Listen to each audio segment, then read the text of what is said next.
ci l'initiative suñu lay def kon Cheikh Oustaz Diaga Cheikh Sadibou Diaga ñaan leen boobu yàlla def ñu jàpp ak wàcc jëm mbokk yi musul seetaane jullit Yonent bi sallallahu alayhi wa sallam kenn lay ñaan muy yàlla mi moom lépp moom fépp yow ma war naa ñu lay ñaan ci ñu bëgg suñu xol yaa joxe ku la neex yàlla joxe ñu jégalu yàlla Fatiha salafi ak naasi commencé ko ci bismillahi jeexal ko alhamdulillah auzu billahi mina shaytaani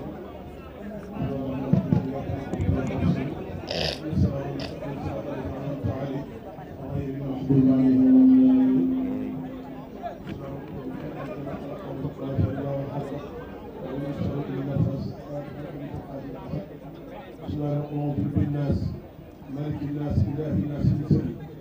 وسوس على الذي يوسوس بالناس لكي والناس لما حكمنا بالحق الختام تؤتي الملك من تشاء بخير الخير يا محمد البدر والسلام عليكم ورحمة الله وبركاته. Merci beaucoup, cher Sadibou Diaga.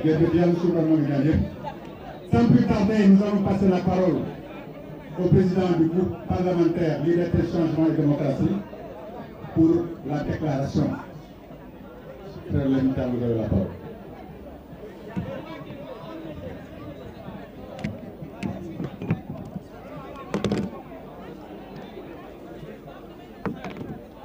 Assalamu alaikum. Mesdames, Messieurs les journalistes, je voudrais d'abord saluer l'ensemble des députés qui sont là, Mesdames, Messieurs les députés, Mesdames, Messieurs les maires, Mesdames, Messieurs les responsables du comité directeur et du secrétariat national, Mesdames, Messieurs les responsables de partis ici présents, Mesdames, Messieurs les journalistes, je voudrais donc, au nom de notre organisation, vous remercier d'être présents si nombreux cet après-midi à cette occasion pour assister à notre déclaration. Je voudrais aussi saluer l'ensemble de nos alliés qui sont là, si présents, qui sont tous membres de notre coalition Karim 2024. Mesdames, Messieurs, la décision du 15 février 2024 valide de manière éclatante la position du Parti démocratique sénégalais et de la coalition 2024, qui ont constamment soutenu qu'il était impossible d'organiser l'élection présidentielle à la date prévue du 25 février 2024. Une proposition de loi portant dérogation sur l'article 31 de la Constitution en raison des défaillances qui ont gravement affecté l'ensemble du processus électoral depuis l'étape des parrainages jusqu'à la liste finale des candidats qui avaient été retenus par le Conseil constitutionnel pour l'élection présidentielle prévue le 25 février 2024. Par sa décision du 15 février, le Conseil constitutionnel tire les conséquences des erreurs et des manquements de sa décision du 20 janvier qui ont entaché et jeté le discrédit sur la liste des 20 candidats retenus dont était arbitrairement exclu notre candidat Karim Meïssa Wade, alors que cette liste comptait plusieurs candidats qui, à la différence de notre candidat, ne remplissaient pas les critères d'éligibilité imposés, notamment parce que certains détiennent toujours une double, voire une triple nationalité à la différence de notre candidat, qui a renoncé à sa binationalité pour être exclusivement sénégalais. Le PDS et la coalition 2024 participeront pleinement au dialogue national annoncé par le président de la République et exigent que ce dialogue national se tienne sans délai afin d'organiser et de garantir une élection présidentielle apaisée, inclusive, transparente et non contestable. Les conclusions de ce dialogue devront être le résultat d'un consensus large et refléter la volonté collective d'assurer à nos citoyens la tenue d'une élection démocratique et ouverte. Afin de garantir le respect de nos droits et de nos libertés dans un processus électoral en cours, nous renouvelons instamment notre demande de création d'une Cour constitutionnelle dont les décisions pourraient faire l'objet d'un recours. Car si, pour cette élection présidentielle 2024, la possibilité d'un recours avait existé, nous n'aurions pas été obligés de nous adresser à l'Assemblée nationale pour corriger les conséquences des choix injustes du Conseil constitutionnel. La coalition Karim 2024 reste résolument engagée dans la défense des valeurs démocratiques de paix et dans la lutte pour un Sénégal où la souveraineté du peuple sera pleinement respectée et où les élections refléteront fidèlement la volonté des citoyens. Nous appelons le président de la République à agir dans l'intérêt supérieur du peuple sénégalais en prenant les mesures nécessaires pour garantir un avenir démocratique paisible et prospère pour notre cher Sénégal. La coalition Karim 2024 appelle l'ensemble des partis alliés, tous les non-militants et sympathisants, ainsi que l'ensemble des comités électoraux à rester unis et mobilisés pour réserver un accueil populaire sans précédent à notre candidat qui va arriver sitôt et lui assurer une brillante victoire de loi dérogataire bi nga xam ne si moom lañ defoon pour que lu article 31 bu constitution bi ñu changé ko mën a toxal datu élection yi te loolu jàpp nañu ni pour que toxal boobu mooy mën a tax ñu xoolaat li nga xam ne si doxaloon nañ ko te jàpp nañ ni jubul ba candidat yépp yi nga xam ne si war nañ cee bokk te dara du leen gàllankoor mën a bokk ci élection yi nga xam ne si moom la ñuy defaat loolu kon moo tax ñun ñu jàpp ni mbir mi sunu victoire rek la.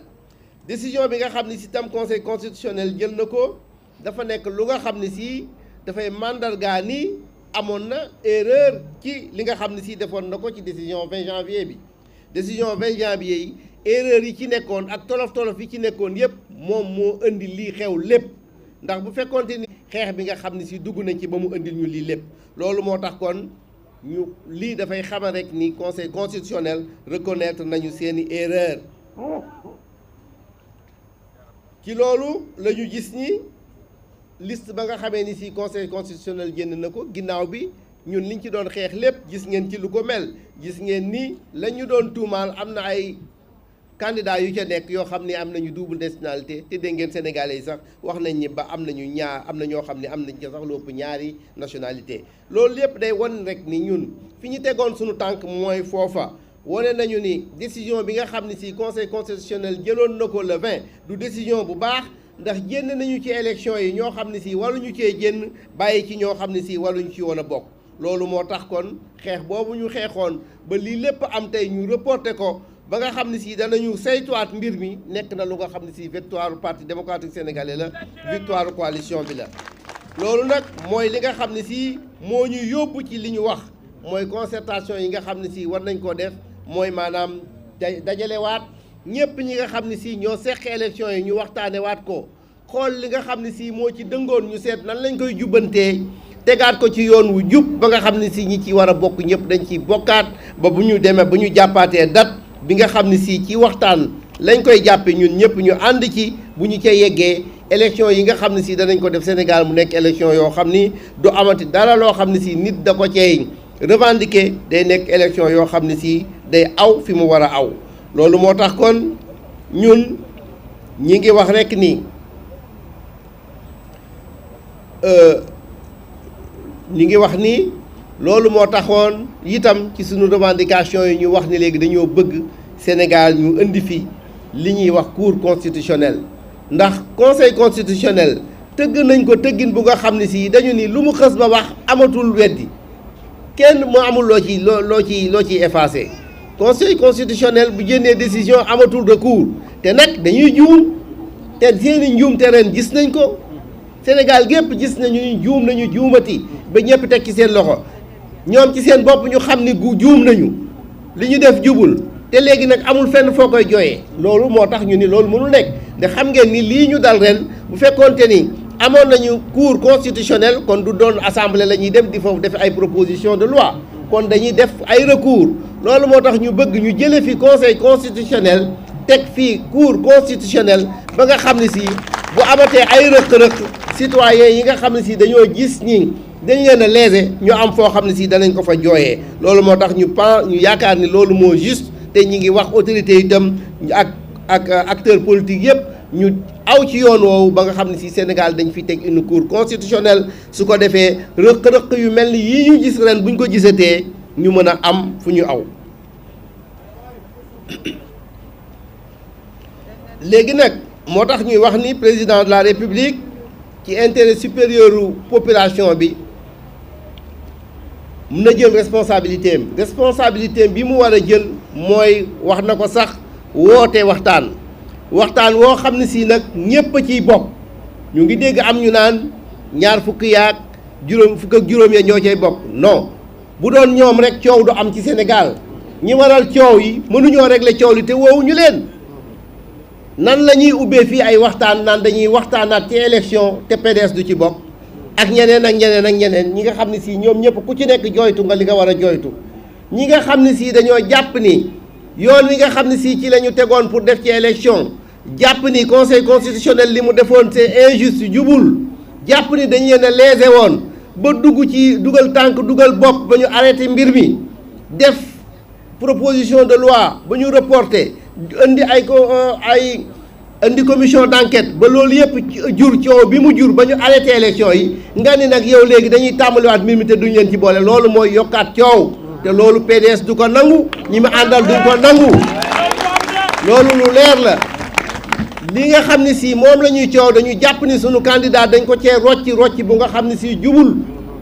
ndax wax nañ ko sénégalais yeeg àddina bi yëpp topp nañ ñu ci xam nañ ni ba nga xamee ni si ñu ngi àtte Karim Wade dossier bi mu yore woon amul lenn luñ ca waroon a wax ndax bu dee nationalité rek yoroon nañu ci seen loxo ñaari kayit yu leen di firndeel ni Karim sénégalais rek la kayit gu jëkk gi mooy bi nga xam ne si jox nañ ko ca droit mu wax ni léegi bàyyi naa sama nationalité bële beneen bi mooy décret bi lan la ñu bëgg la neen loolu kon biir na leen ni yor nañ ko ba nga xamee ni si ña ngay def seen décision loolu moo taxoon ñu ni li ñu def jubul conseil constitutionnel am na lu nga xam ne si jubul luñ fa gis kon boog bi nga xamee ni si coow loolu yépp ñun dugg nañ ci di xeex suñuy droit ba nga xam ne si mbir mi topp na yoon wi nga xam ne si moom lañ bëggoon mooy arrêter processus électoral bi ñu taxawal élection yi te loolu ñun moom la ñu waxoon yàlla jox nañu ko ba lañ ca toppaloon mooy buñ ko taxawalee ñu toxal date bi waxtaanaat ba ñi nga xam ne si ñëpp dañoo war a bokk ñu boole leen foofu la ñu toll tey kon boog président de la république bi nga xam ne si moom la conseil constitutionnel waxaat ni kon na woote waxtaan pour jubanti mbir mi ñi nga xam ne si ñëpp daf leen cee war a woo na leen ci woo ci waxtaan wi ñu waxtaane waat ko xoolaat mbir mi ci yoon lañ koy tëggaat yeneen élection ci beneen date bu bees boo xam ni si ñun ñëpp dañ ciy bokk ànd ci su ko defee mu nekk élection yoo xam ne ñi ci war a mën a bokk ñëpp seen dossier baaxaat dañ ciy bokk bu ko defee buñ ko defee mu nekk élection boo xam ni sénégalais yi dootuñu ci am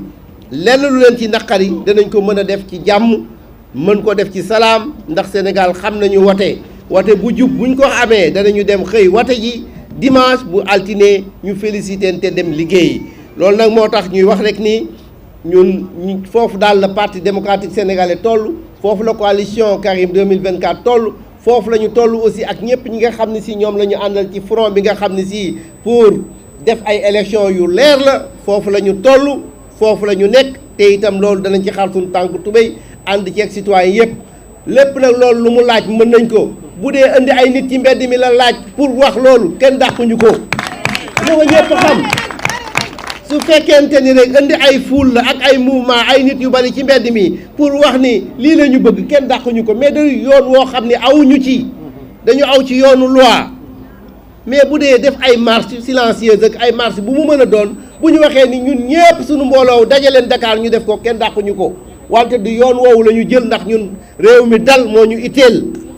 réew mi dal nag bum ñuy teelee nañu ko xam bu ñu kenn yóbbu ñun ci yoon yoo xam ne du suñu yoon kon boog ñi ngi wax président de la république concertation yi nga xam ne si ubbi na ko na ci boole ñëpp ñi nga xam ne si war nañ cee bokk bu ñu ci bokkee wax li ñu war a wax